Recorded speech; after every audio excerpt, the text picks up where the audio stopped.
Ngikhuluma namuphi u-anti la? Antaka. Oh, hawu ngiyajabula uze ngikuthola antakade ngangikufisa ukuxoxa nawe. Ziningi izinto kona ngifisa ukubuza zona kodwa namhlanje mangibheka ngala kodwa sekuzoba abantu abanumzane lapha. Manje yini lenzeka la? Musichazele umuntu ongazi nje kwenzakalani la ntanga. Indebenkulu. Namhlanje umshado lo wesonto kahle kahle awubizwa ngomshado. La isonto libizwa ngesibusiso bazobusiswa abantwana. Ekhaya ke bazobe sebeshada. Ngoba njengoba bela sebelobolile baqedile sebenosuku labo lomshado lasekhaya. Isibusiso esikhulu lokho abakwenzayo. Ngoba niyababona ukuthi akusewona amakhetha manje. Sekuzingane bayashada-ke. Lokho kuyasijabulisa thina njengebandla lonyazi lezulu. Ukuthi kushada iy'ngane mhlawumbe yilabo 100 ezingane ey'shadayo. Kweminye iminyaka ziba ngaphezulu.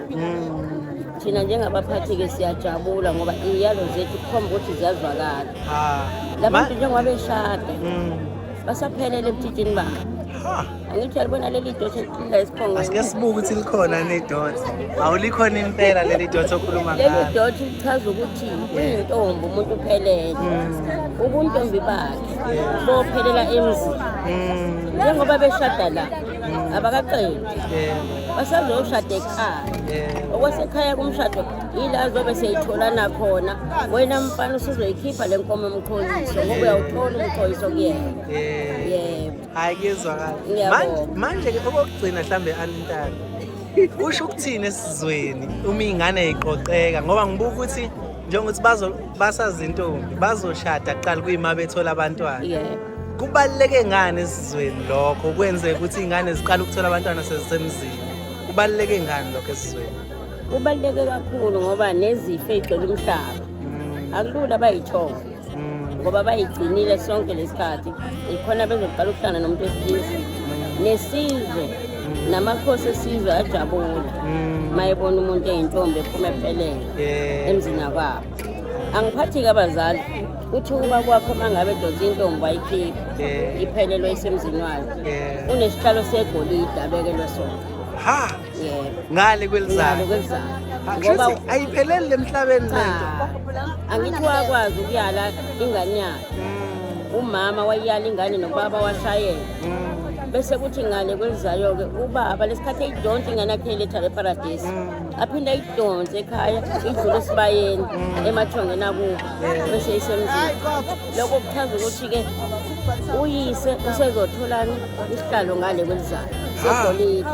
Ngike ngizwe kuthiwa uma umuntu ewumNazaretha engakaza ekhiphe intombi iye kogana insizwa ngangizwa nje ndawana thizeni kuthiwa mathuba ukuthi ayibonane noNkulunkulu lo mnumzane ngoba usuke ngawuqedile umsebenzi mancane. Kuyiqiniso kangakanani lokho? Uhlulekile ukuyala kwakhe.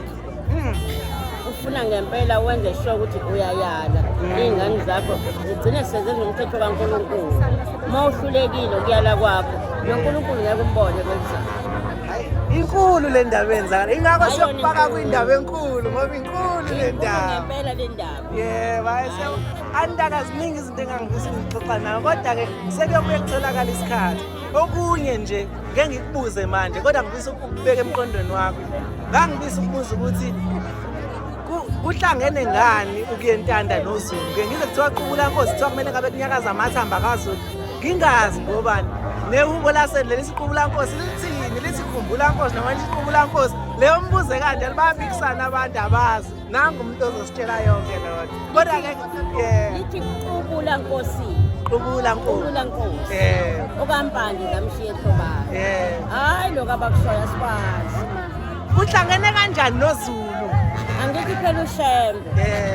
uShembe wathi mayifika emhlabeni wangasichithi isizulu waqoqa isizulu ngoba sinjalo. Hayi lisenethi ngathi ngikhonzile kakhulu leza.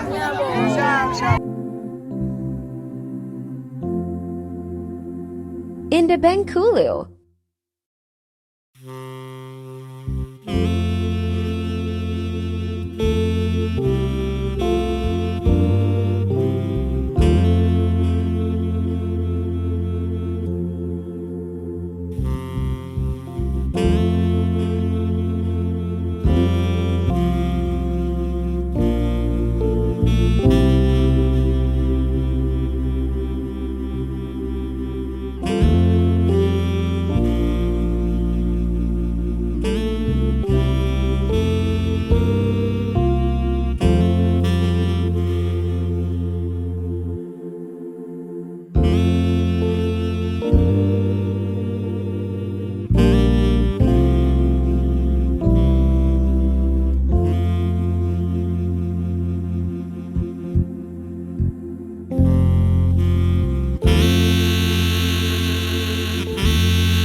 Inda Benkulil.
Inda Benkulil.